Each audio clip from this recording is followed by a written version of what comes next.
कि मैं पहले मुख्यमंत्री बना, अब मेरी पत्नी राबड़ी देवी को मुख्यमंत्री बनाओ। फिर कहा मेरा बेटा पानी ढोते रह गया क्रिकेट में, अब इसको मुख्यमंत्री बनाने का काम करो। और आजकल याद कीजिए, पहले महुआ का एमएलए आप ही के यहाँ हुआ करता था, उनका एक बेटा। राजनीति में अत्याचारी कोई व्यक्ति मंत्री नहीं बनना चाहिए। यहीं से एमएलए बना महुआ से और आपको छोड़कर भाग भी गया। बाद में लालू जी ने उसको भी मंत्री बनाने का काम किया। बिहार के युवराज कर रहे हैं, जिनके माताजी पिताजी बिहार के मुख्यमंत्री रहे। वो कहते हैं आरक्षण खत्म होने वाला है, लोकतंत्र खत्म होने वाला है।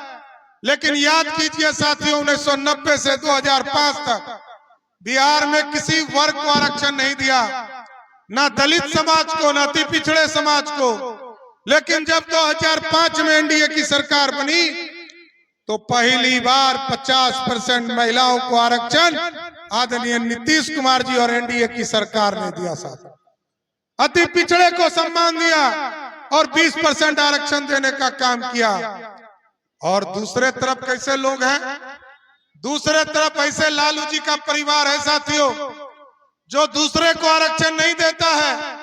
वो कहते हैं चुनावी सभा में, इस सभा के अध्यक्ष जी, इस मंच पर उपस्थित हमारे भाई और लोजपा रामविलास के राष्ट्रीय अध्यक्ष आदरणीय चिराग पासवान जी, इस मंच पर उपस्थित लोजपा रामविलास के राष्ट्रीय महासचिव कैफी जी, इस मंच पर उपस्थित लोजपा के संजय सिंह जी, जनता दल यूनाइटेड की नेत्री डॉक्टर अस्मा परवीन जी, इस मंच पर उपस्थित इंजीनियर शंभू सरन जी और इस मंच पर उपस्थित तमाम भारतीय जनता पार्टी, जनता दल यूनाइटेड, लोक जनशक्ति पार्टी, राष्ट्रीय लोक मोर्चा और हिंदुस्तानी आवाम मोर्चा के तमाम नेतागण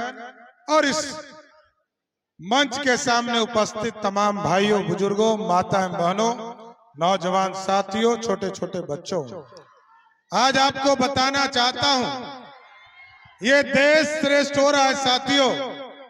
और ये देश तब बढ़ रहा है जब यहां से 2014 में देश के यशस्वी प्रधानमंत्री नरेंद्र मोदी जी को बनाने के लिए आपने मतदान करके स्वर्गीय रामविलास पासवान जी को यहां से जिताने का काम किया था साथियों।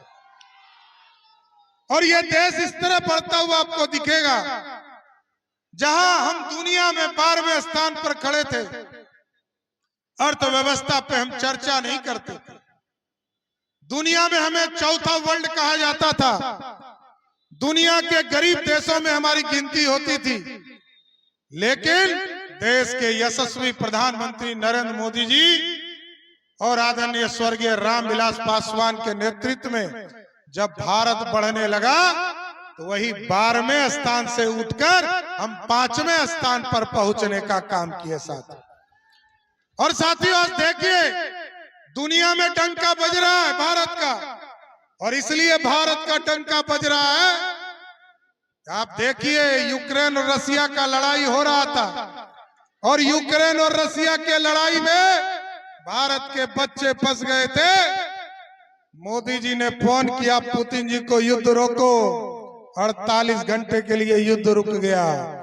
और पुतिन जी ने फोन करके पूछा, मोदी जी हमने युद्ध तो रोक दिया, भारत के बच्चे को हम पहचानेंगे कैसे?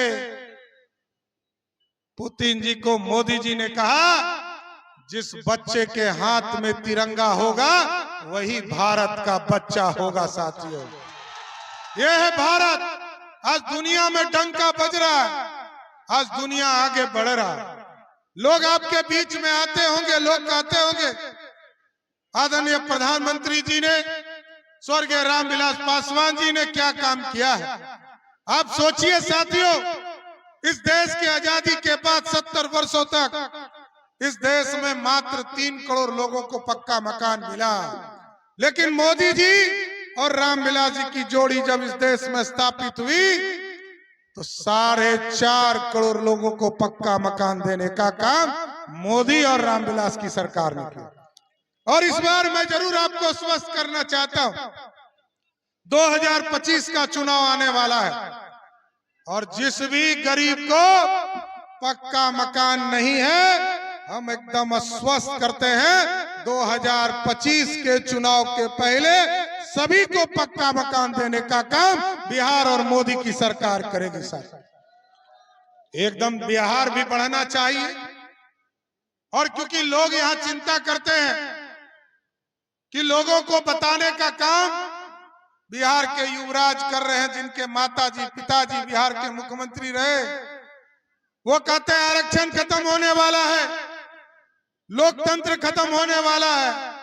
लेकिन याद कीजिए साथियों, 1990 से 2005 तक बिहार में किसी वर्ग को आरक्षण नहीं दिया, ना दलित समाज को, ना अति पिछड़े समाज को।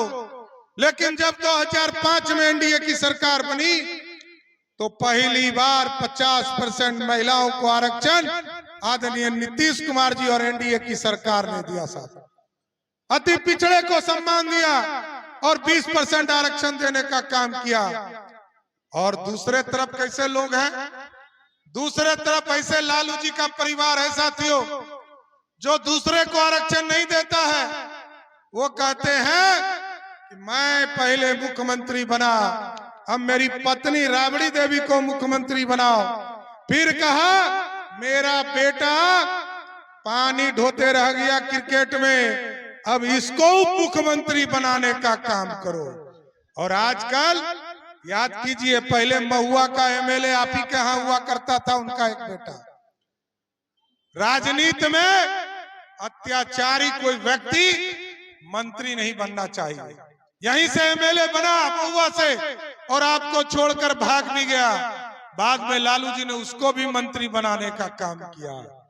तो लालू यादव का दो ही स्वरूप है साथियों, एक है अपना और मेरा परिवार। बिहार के लोगों से उनको कोई मतलब नहीं।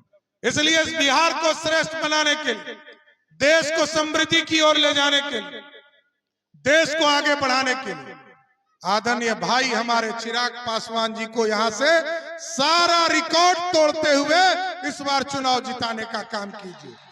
सारा रिकॉर्ड स्वर्गीय रामविलास पासवान जी का भी जो रिकॉर्ड है उसको भी तोड़कर उनके बेटा आदरणीय चिराग पासवान जी को जिताने का काम कीजिए। इसलिए साथियों आग्रह करने आए और हम लोगों ने तय किया है साथियों, गरीबों की चिंता करना है, गरीबों के कल्याण के लिए चिंता करना है। हम लोगों को 15 दिनों तक स्वास्थ्य मंत्री रहने का मौका भी मिला। साथ बिहार में गरीबों को आयुष्मान भारत कार्ड नहीं मिला।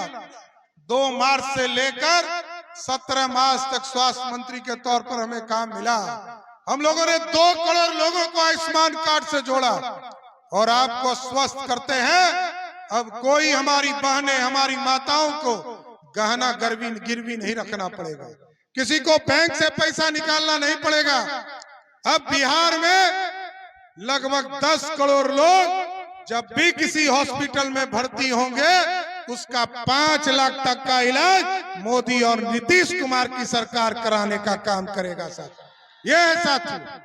और आपने मौका दिया है डबल इंजन की सरकार बनाने का और एकदम स्पष्ट है साथी।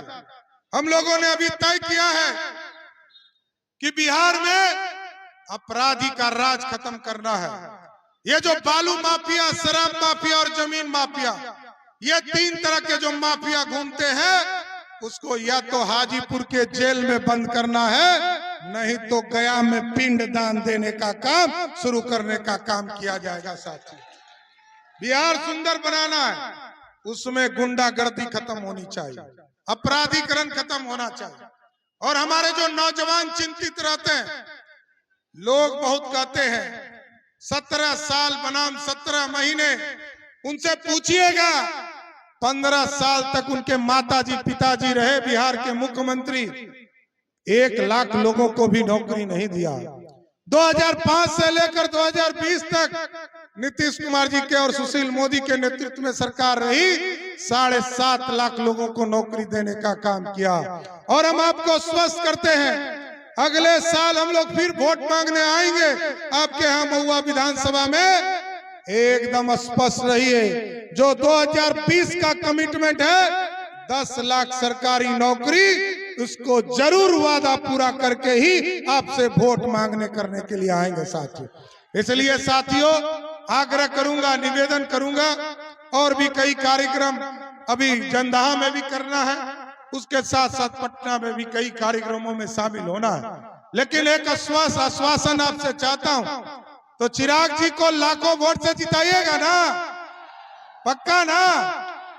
बोलिए एक बार भारत माता की। तो कितना वोट से जिताइएगा? हाँ, अरे रामविलास जी का रिकॉर्ड तोड़ना है।